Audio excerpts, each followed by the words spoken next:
Alright, this is going to be part 2 of making a number plate, the etching process.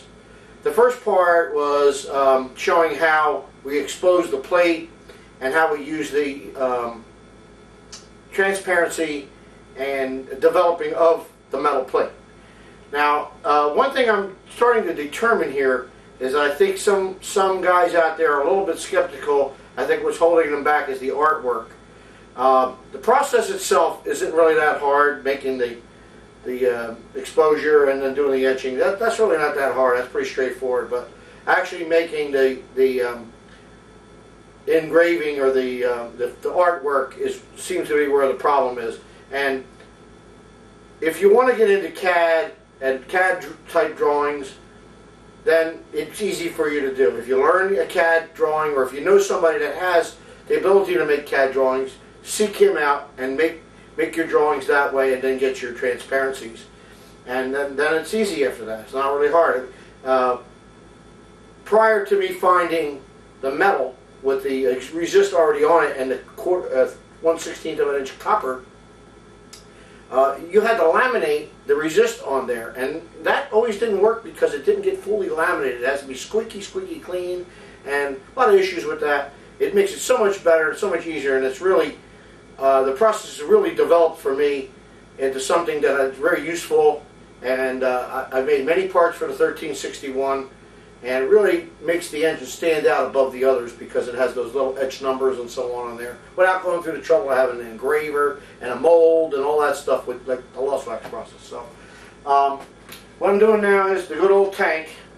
It's on its last legs here, you know, and in there I have the number plate, and I have a little bubbler, air pump, aquarium, rubber hose, and I put the new bubbler down there, and I just been working on the plate now. I got it just starting to etch. Yeah, and you can feel it just starting to etch. And I'll bring it close so you can see it. Just starting to etch now. It makes a little bit of a, like here it is.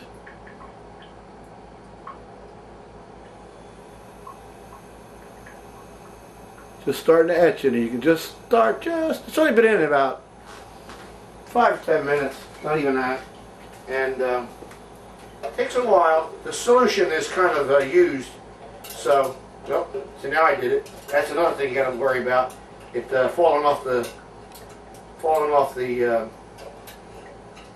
wire, but you fish it out. It's not a big deal. You got to put your hand in it. You can do it if you wanted to. It won't eat your hand off. You ain't going to come out with bones, but you got to watch it when you're doing this because you scratch it. And I had a pair of tweezers. In fact, you know what? I'm going to use them. I got these here woundies.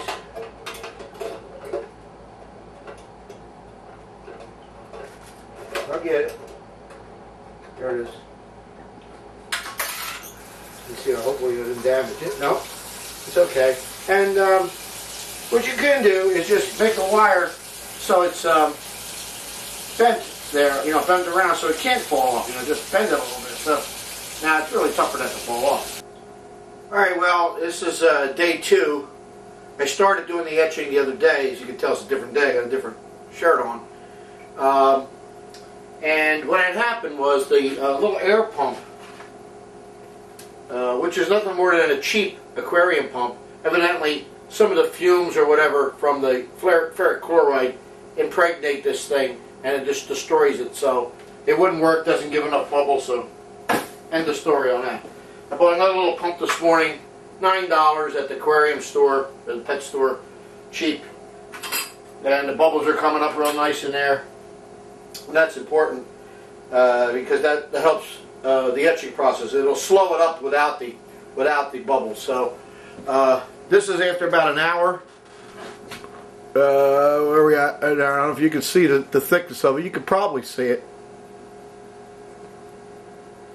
Now, if you notice, the radius here on the top is green and the other part is black. So what I've done is to further enhance the thickness, the depth, to make sure that it's going to etch down the way I want it, I put an additional protection on there with the Sharpie pen. What that does is any voids in the green resist will cause it to get a marbled look, and I don't want that on this particular plate. The problem with getting the marbled look is the quality of the artwork. Now, if you recall, it has to be pitch black. Now any light that comes through it, any slightest difference in tone from dark to grayish color, if you put it up to light, you can see it, will cause it to get a little bit of a mottled effect. Now, I'm going to guess that maybe the guys that do this stuff, they might imprint, maybe that'll work too with ink, if you get the right ink, in silk screen. If you're going to do a bunch of these, silk screen it on there with ink, and that probably would work. I don't know if I'd have to call up the company that makes this stuff, and maybe they have a special ink. Okay, so we got, you know, our stainless steel wire, which is actually getting a little bit thinner down here. I've got it down now about 10 thousandths deep.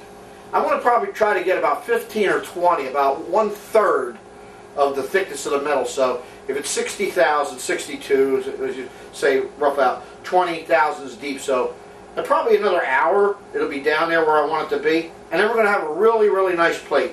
It's going to really look nice. And okay, I want to show you, come up a little closer and show it to you up close.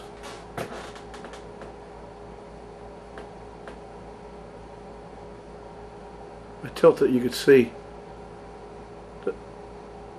the relief in it. And you know, when it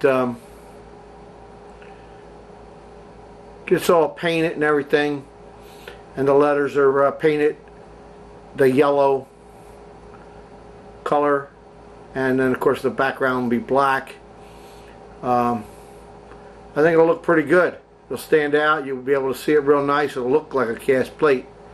Now right down in here it got a little thinner, and that's because when you put it in the solution, when you got it in there, the bubbling comes up. Now what I need to do in the future is get that tank like I mentioned, and get a more of an even bubbling system to make it the bubbles cover the plate more evenly. So now what I'm going to do is go down to the bead blaster, bead blast it off, and then I'm going to send it off to Tim, and then he can just take a bandsaw and cut it around, and then very carefully belt sand it. Take it on a piece of emery on some flat surface and just rub it flat, or with a fine file, very finely flat file it to keep it sharp, and then paint it. And I would suggest painting it by hand, you know, spray painting it with the black if you want, and then carefully paint over the letters with the yellow. Okay, so that concludes my videos on the etching process. I might want to mention that I learned this, or got the idea many years ago from Doug Alkire out on the West Coast, who built that beautiful P7 President Class B&O Pacific. And he mentions in the Joe Nelson book that he used photo etching for a lot of the different items, steps and different things on the engine to make it look a little more realistic. And I always wanted to do the process, I wanted to learn the process, and never could quite find out where to get all of the materials. And through the thanks of the computer, I'm able to get all this stuff right at my fingertips. I just know how to look for it on the computer, and I was able to find the material and the etching solutions and all the different processes that go with making etchings.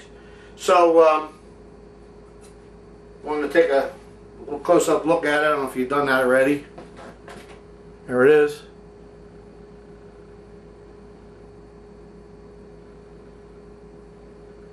Ready to go. So thanks for watching the video. Thanks for all your interest. And I guess we'll see you again on the next instructional video. That's it for now.